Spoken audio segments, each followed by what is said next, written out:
So what is up guys? This is my day 29 ng pagpapasarap.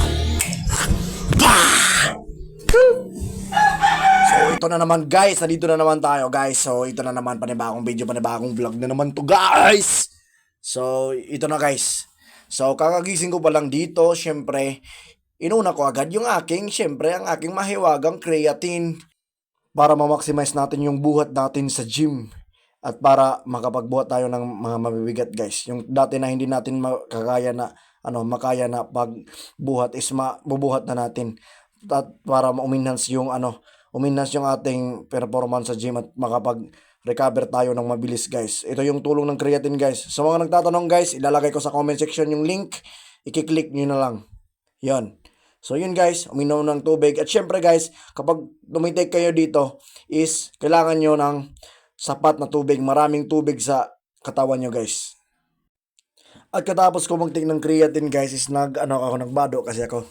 At nagtimpla ako ng aking black coffee sa umaga. Wala ba akong kain dyan, wala ba akong tinitik na kahit anong calories yun guys. So yun. Kaya nagkape lang muna ako, nagtimpla ako ng black coffee sa umaga. Yung steak, yung Nescafe steak, baka naman. So ayan guys, yan yung tinitake ko guys, yung black coffee. Yan, tamang tingin-tingin lang sa camera at magmumuni-muni kung ano ang gagawin niya ngayon guys. Kasi maraming gagawin o wala. O basta, yun guys, nagsilpon-silpon lang ako dyan guys. At saka meron, nag-silpon kasi nag-reply tayo ng chat. At syempre, nagkape tayo. Yun, nagkakape-kape lang muna para nag-scroll lang sa Facebook kung anong gagawin natin. At yan, ayaw magpa-touch ng cellphone ko guys. Kaya ayun, yun, di ba? Maraming kachat guys. Yun, sana all maraming kachat. So yun guys, yan yung inuna ko sa umaga ko. Yan yung sa creatine katapos black coffee. At pagkatapos guys, pumunta naman tayo sa lunch ko guys. Yung lunch ko guys is meron akong pansit. Kasi nagluto si Papa ng pansit. Hindi natin yung kainin guys. So yun, may pansit ako dyan guys. Mga 100 grams of pansit yan guys. Ay 200 grams of pansit. Yun, may halo na rin yung kalimutan ko kung anong halo yan na otan, na gulay. May gulay yan guys. At saka meron na akong tilapia.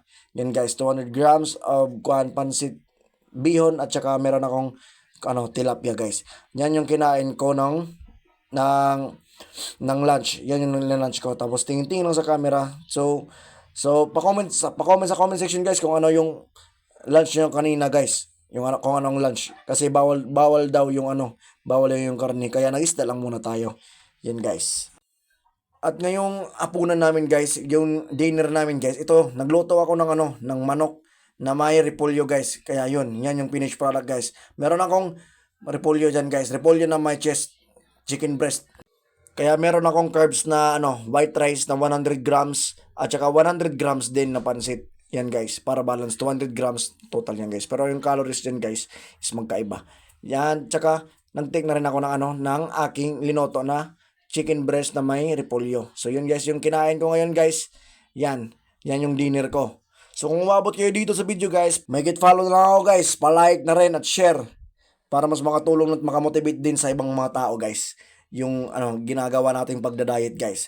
Kaya mag-start na kayo mag-diet ngayon guys. Kailan pa kayo mag-start ng pagpapasarap? So ngayon guys, nasa day 29 na tayo guys. So see you sa day 30 ng pagpapasarap. Mwah!